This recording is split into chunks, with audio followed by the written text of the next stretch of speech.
So right now, allow me to present our closing plenary panelists. First up, I'd like to introduce Naina Subarwal Batra, is CEO of AVPN. Second, we have Zia Nariman, Senior Investment Officer and Asia Pacific Climate Lead, the IFC. And then we have Leticia Guimarães, Lead Carbon Markets Climate Hub, United Nations Development Program. And a very treasured friend of mine, Maria Ralick, of course, Google Asia Pacific. Thank you. Okay. All right. Now, before we start, allow me to do a last poll of the day. The topic we're going to talk about is mobilizing climate finance. And I know this has been going on as a theme for since the morning. But I think what's important here is the involvement of different players here. Now, we've had a lot of financial institutions, but we also have the public sector as well as the philanthropic arm, all of which are incredibly important, and we should definitely be considering them in the mix. So if I could just get you all to scan the QR code here and tell us your views to ensure an equitable net zero transition. What should be financed first in Asia? And I think the key word here is first. What should be financed first in Asia? Would all of you please share your views on this? And as we get the keywords up, let's start to prepare our conversation as well. Okay. All right. I think we don't have a lot of time, and let's keep it as short and sweet as possible. I think what we're going to go through is really some of the key challenges on the ground. And all of you here are coming from very different aspects, I would say, of the stakeholder group. If I could just maybe perhaps point my first question to Naina.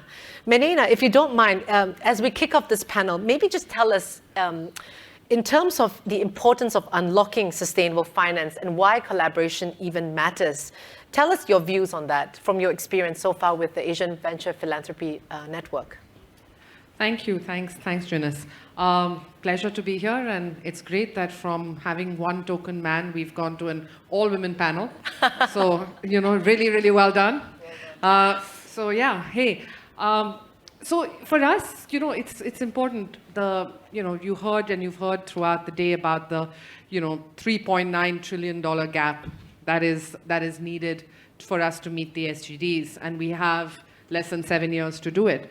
So without collaboration, without pooling together resources, there is really no way that we're going to actually reach that. Yeah. And, if you look at it, climate change, climate action, sustainability is what underpins most of those SDGs. So if we really look at it, funding these kinds of initiatives is what is needed, is where we need to actually bring capital together from different pools, including the 4 Ps, governments, private sector, philanthropy, as well as, in partnership. So that is why it's really important. And if you think about it, I mean, Zia's here from the IFC, and we've got some data that we were looking at, which said that the IFC has talked about, we talked about opportunity earlier rather than looking at doom and gloom. There is an opportunity for climate investment to reach almost $30 trillion.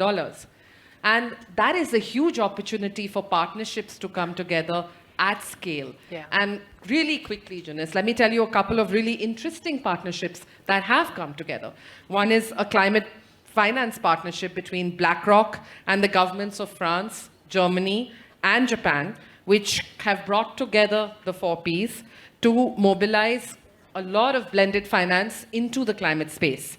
This partnership has already secured more than $670 million in commitments, and it's exceeded the initial target, I think, that they had laid for themselves, which was $500 million. Wow. So, it's happened through partnership, and this year they actually partnered with Clean Tech for their first investment here in Asia Pacific, which I think is also really significant. And Clean Tech Asia Pacific will support their target to develop 1 gigawatt of solar energy in the Philippines by 2026. So you're talking about collaboration leading to real action, which is why, again, partnership and collaboration is really important. So at AVPN also, we are really supporting this kind of partnership by bringing together what we call the Climate Pathfinders program, which is really bringing together Asian philanthropists, Asian organizations to come and support climate action and climate programs. And we've looked at supporting organizations, new initiatives, technology, and we're going to talk about another very significant partnership that was announced this morning, which we're very excited about. But to your point, without collaboration, without partnership, there's no way we're going to reach the trillions of dollars that are needed if we really want to achieve the goals. Thank you, Naina. And on that note, congratulations on the additional funding with Google.org. It's a fantastic news and really testament to the work that you've done. Thank you very much. Thank you. We're both very, very excited about it. So thank you. On that, I'm going to point my question to Maria now. Now, Maria, I think there's a lot of, I would say, attention on the technology space at the moment. I think it's about time that sustainability really harness the power and the prowess of technology and innovation here. Tell us a little bit more about Google's journey on that front, the vision you want to set, and I guess the kind of message you're trying to send to the world. Yeah, thank you so much, Janice. It's lovely to be here, and congrats, Naina and AVPN team.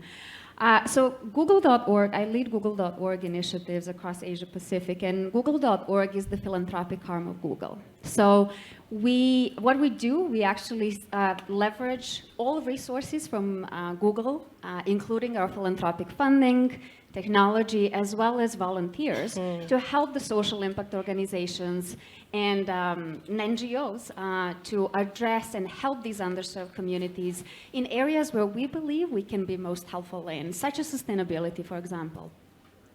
So last year, actually, we supported AVPN with a $3 million grant for them to run this open call for proposals from NGOs so then they can apply their technological innovations to address various sustainability challenges. And we are very happy that we are extending this support even this year.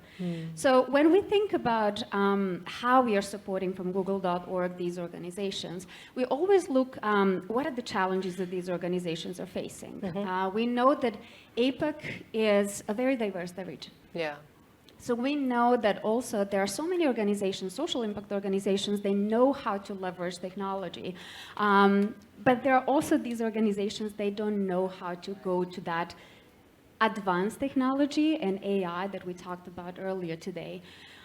So what is our approach is to listen to these organizations and to really ask them what are their challenges and how we can be helpful in this way. So we are actually supporting these organizations with two-pronged approach. The first one is supporting their innovative solutions, right? So for example, one of the example here is the Mandai's Scene Coalition nature-based solution. Actually, Edwin is here in the room if you want to learn more about this idea. So the idea that they are putting together is to bring this platform, the mapping tool that is helped by our team. So then they can build that and provide the pipeline of the solutions, nature-based solutions that are benefiting with a triple base benefit, benefiting people and nature and climate. So this is a very important thing, and they're leveraging technology in this space. We are supporting them with our funding, but also with our volunteers. And they're working, which is very interesting, with 7 other nonprofit organizations in this space, the environmental organizations. So they will be also at COP28 to talk about that. But the second part is for these organizations who don't know how to leverage technology, especially the advanced technology. So with that one, we are supporting them through the capacity building program so they can learn how to leverage this technology, the AI technology, tailored to their purposes. And this is through the ongoing initiative on the Digital Transformation Fund that we are supporting 50 nonprofit organizations across Asia Pacific. Right. Very interesting. And I think also very timely. There was a lot of conversation today about nature-based solutions. It is definitely an area to focus on. Richard Matheson has also talked about it. And not only that, from a regulatory perspective, I think there's a lot of potential attention being paid to biodiversity at the moment. All right. I'm going to switch gears a little bit and ask Letitia. Letitia, you are representing the UN Development Programme. That's a multilateral institution, and you focus on carbon markets, climate hubs, and I understand as well, you kind of focus on the structuring of financial mechanisms even. Tell us a little bit about your experience there. What are some of the challenges in, ensuring the funding gets through in a meaningful manner, and whatever that is promised is actually seeing into fruition? Thank you, Janice, and good afternoon to everyone. It was interesting to hear everyone, and I think the UNDP brings a different perspective because we work directly with the governments to help them on their climate action and solutions. And we want to make sure that we make the bridge between the private sector and the governments, and it's usually a difficult bridge to build. Yeah. And we work in different ways to make that happen, also through partnerships, and having as a scope the Paris Agreement, which is a bottom-up agreement. It's something new in which each government is determining their own contribution to this global problem. That is an opportunity, of course, but also a challenge because it becomes very difficult to understand what each government is proposing and what this means for the private sector. So UNDP has a key role to play in terms of partnering both with countries and private sector to try and go a little further in these nationally determined contributions and help these two different worlds speak the same language. So we work a lot in the enabling environment for the investment to happen. What are the institutions that need to be coordinated? What type of legislation needs to be in place to reduce some of the risks? How can we map some of the environmental and social risks associated with the different interventions? How we can make sure that these interventions go beyond just climate mitigation and also produce the positive outcomes for sustainable development that we want to see on the ground. So we work a lot in creating the enabling environment and then building the financing strategies for this to happen. When it comes to carbon markets, we see this as a key opportunity to bring more private sector investment, direct foreign investments to areas that usually don't get this type of investment. But as all markets, you will see different types of integrity in terms of transactions. So when it comes to carbon markets, our main goal is to ensure that these transactions are of high integrity. And then, of course, it's very difficult to determine what high integrity means. And for us, high integrity goes beyond the carbon accounting being done in a way that's accurate, that is permanent, that you make sure that these reductions and the enhanced of carbon stocks is real, but also to ensure that the communities on the ground benefit from these actions and that finance is going to those who are actually contributing to solving the problem. Fantastic, really interesting. Okay, Zia, you are the one who is representing a really interesting aspect of multilateralism, and that's actually on the infrastructure side for Asia, I would say. I think because infrastructure has a very long-term investment horizon, I think, of course, the issue is when investments are being tabled, how do you sort of manage the expectations with your stakeholders across the different jurisdictions? Thank you very much, Janice, for that. That's a very interesting question because IFC has a very unique role to play in the sense that we are trying to complement the work that the World Bank is doing by mobilizing the private sector. The way we do that and managing the different stakeholders is through partnerships as well as collaborations, as we mentioned. We have a number of different stakeholders, obviously the private sector on one hand, but at the same time, we also have the governments, we have our donor agencies, as well as our partners. Yeah. So I think the way we do that is by trying to co-create some of these projects together, in fundamentally trying to achieve making sure that the projects that we have are Paris aligned, right. And try to mobilize private capital. Okay, thank you very much for that. Great. All right. I think the other question I guess I would like to ask is with Naina. a lot of people who are sitting in the room are obviously quite envious of, the fact that AVPN is a really powerful convener, and they want to be part of this journey as well. They want to be, obviously working with entities like yourselves to, I would say, be part of the action to either solve issues or get funding or, get into some form of an accelerator program so that they can also, I would say, reap the benefits of being in a collective group. What advice do you have for some of these startups and innovators in Asia? So I think it's, firstly, thank you. I think, eco-business, Jessica, you have been part of our journey from the very beginning. And I think one of the things AVPN has done well is actually be this platform where people can come together with a shared focus on driving impact in Asia. I think especially for startups, especially for those that are just starting out in their journey, I think one of the biggest things I'm going to tell you is that it's important to sort of, collaborate, share, and not be so worried about whether the funding is going to someone else or, you're competing for that same pot of money. You really aren't. I run a funders network, and I'll tell you that funders have different pots of money for different organizations. What ends up happening is startups, non-profits end up being sort of competing with each other in almost like a Hunger Games-like situation. and that is really not something that's required. Yeah. What is required, though, from a funding perspective, and that's why Google.org, and not because Maria is sitting here, but has been an excellent partner because they have focused on scaling organizations and focused on capacity building. And that's the kinds of partnerships you really want, which are going to help you grow. I think when you're looking at tackling problems at this scale, you need to be patient. You need to, it's not that your proof of concept is going to be proved in 18 months, in 24 months, or even in 36 months. So your investor also has to be patient. You do a lot of accelerator programs. And when we are looking at Asian organizations, the other thing to also understand is that the size varies.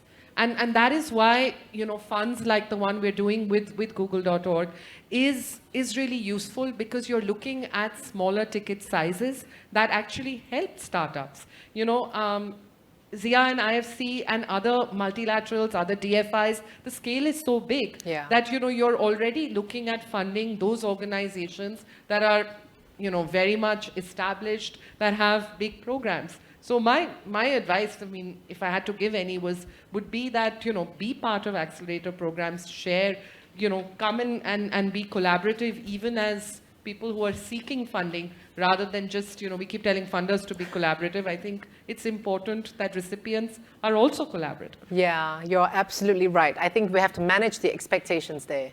Yeah, absolutely. Maria, I think on that front, the other part of it is, of course, the monitoring and evaluation of these, of these projects that, you're funding.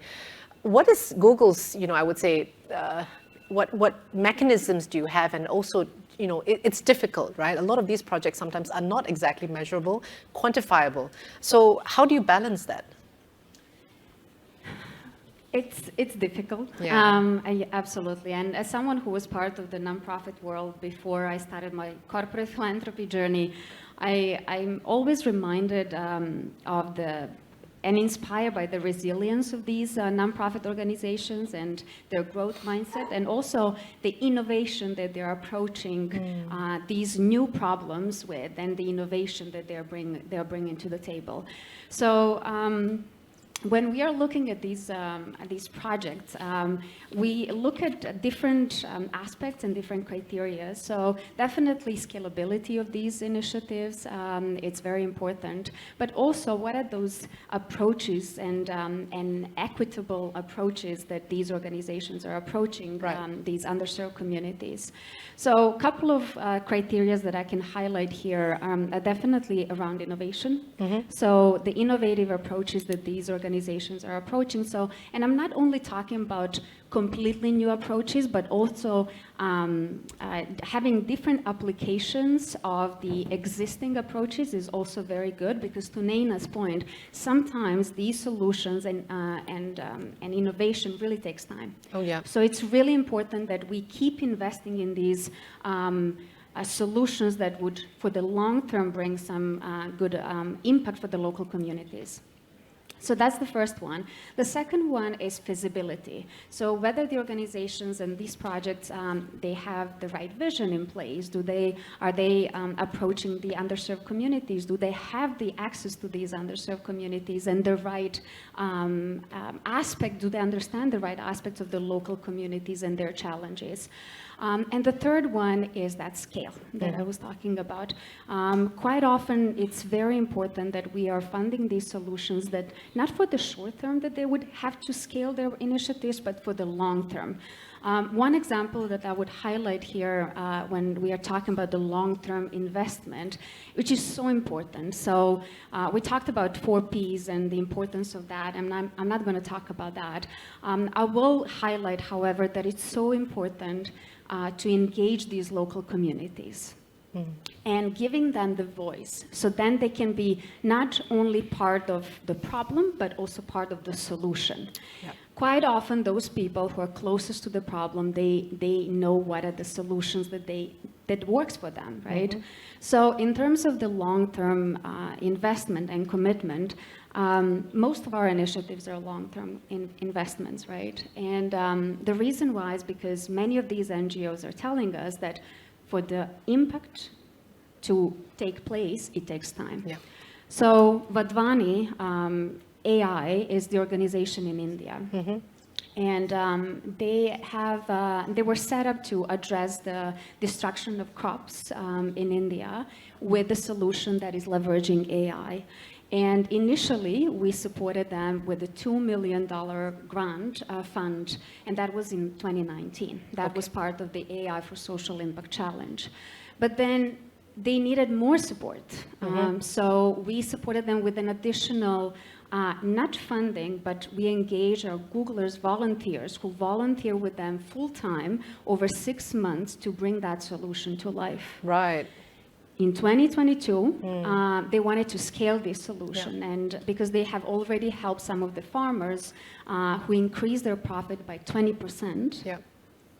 We supported them with an additional funding, and just last week at UNGA, the UN General Assembly in the US, as part of the AI for SDG program, they were supported by additional $3.3 million grant by our side for them to partner with the Ministry of Government and Agriculture in India so then they can scale this for the billions of people in India. So again, long-term commitment and investment and the patient improvement and philanthropy is so important. Really important here. Patient capital, I think this is the message I'm getting, but also the other message I'm getting is this two-way sort of dialogue, right? To tell you honestly where the challenges are, and in between, if there are interim funds that needed to be injected for various reasons, that's exactly where the flexibility is needed as well. Okay, wonderful. All right, I'm going to turn, we don't have so much time, excuse me. We don't have so much time, so we're going to just turn our attention now to the Slido question that was put out earlier. And again, just to repeat, the question was to ensure an equitable net zero transition. Oops, the question disappeared. What do we need to have financed first in Asia? And interestingly, if you noticed, if we could just put it out on the screen so that we can have a look at it again for the audience. I think what's really interesting is two words pop out. It's energy infrastructure, as well as education, interestingly. And they're both quite interrelated in my view, but I think what's interesting here is the energy infrastructure, very much related to the net zero transition. It's a journey and not every country is ready for it. We've had long discussions on that. I'd like, perhaps our multilateral institutions to make a comment on that. Do you agree that, this is something that's so urgent, and where do you feel you fit in this puzzle? I think I can take that. We definitely think that the energy transition is one of the key areas that need to be funded. So, Junis, IFC and the IEA recently came up with a report on scaling up private finance for clean energy in emerging and developing economies. And what they estimate is that the annual clean energy investments required in Asia Pacific by 2030, and this is annually, is in the range of $1.2 to $1.4 trillion, which is like 2x the amount of 623 billion that's being invested now. Okay. So there are huge amounts of financing that are required. And in order for us to do this, what we definitely need are scalable, bankable projects. And Right. what I mean by bankable projects are projects that are sustainable and ready for investing by investors. So I definitely think that, energy infrastructure is fundamental and is almost at the crux of the transition story in Asia. Okay, very important point, but I think earlier this morning as well, there were the earlier speakers did say that there's so few bankable projects. That was the number one feedback that they gave. And the second one is can we find a way to collaborate more with other partners so that, again, the blended capital, blended finance topic came about. Do you agree? And yeah, do you see that happening more? So actually, I completely agree. I don't think the issue is liquidity because there is liquidity in the market for green projects. The issue is scalable, bankable projects, right? And I think what multilaterals are increasingly doing is not waiting for the projects to be developed, Right. but starting off much more earlier, doing upstream work to sort of co-create these projects to ensure that they are replicable and that they are eventually bankable and fit to purpose. So the two examples I can sort of mention are the work that IFC has done in what we call our upstream team, which is in Laos and Vietnam. We worked with logistics parks to help the developers with technical assistance to sort of set up these parks so that when they did come up for financing, the private sector was willing to take them up because these essentially were de-risked. So I definitely think that there is a shortage of bankable projects, and that's a key area that we need to fix. So basically, instead of waiting for them to come to you, you go and create it with them. Absolutely correct. Thank you. The second one is education, and I think I'm going to hand this to you, NDP. You've done a fantastic job on that front. Tell us a little bit more about some of the projects that you do to really skill up, a lot of people that are really interested in this space and want to be part of it. Yeah, thank you.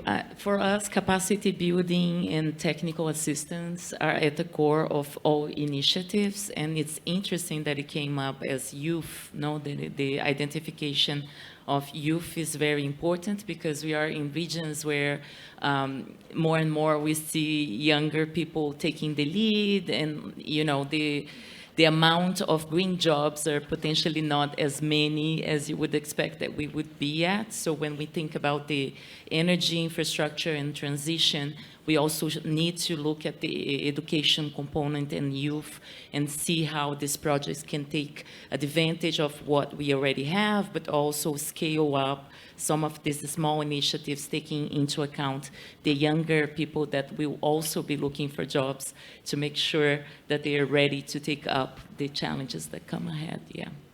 Fantastic. I think I couldn't agree more. I think the transition from brown to green is a difficult one, but it's great that I think, there are already initiatives, to start the younger generation thinking about it in a different mindset, reframing it. Yeah.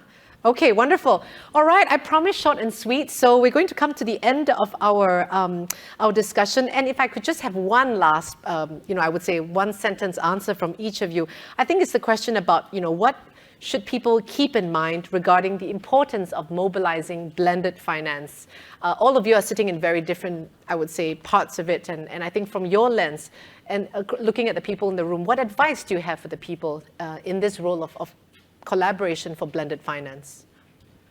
So I'll start, and I'll start in a little bit of a provocative way because I want to go back to your question that you had asked the audience. We talk about an equitable, just energy transition, and at the same time we talk about the lack of bankable, investable projects. There is a dichotomy in that.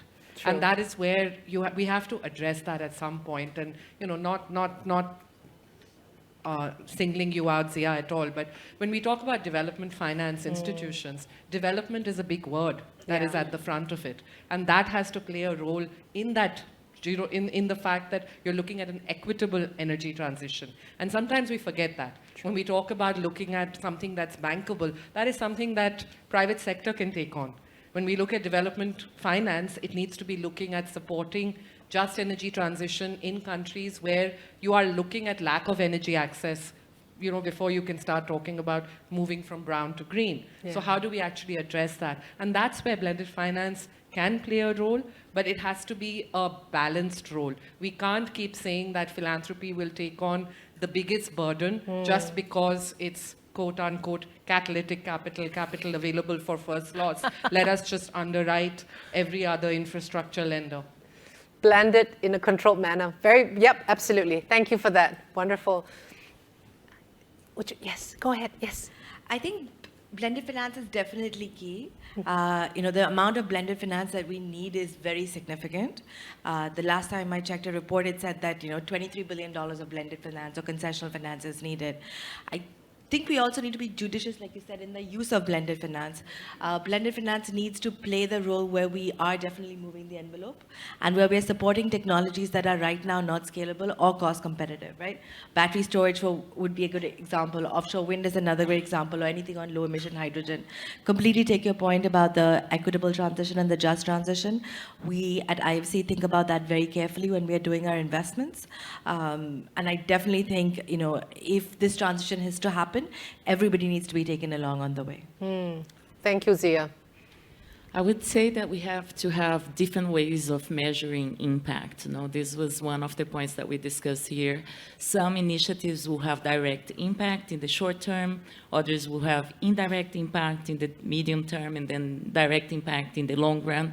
And we need to understand the ecosystem of the different players to better position each one. And I think in that sense, considering the nationally driven purpose of the Paris Agreement, we need to bring the governments on. Yeah.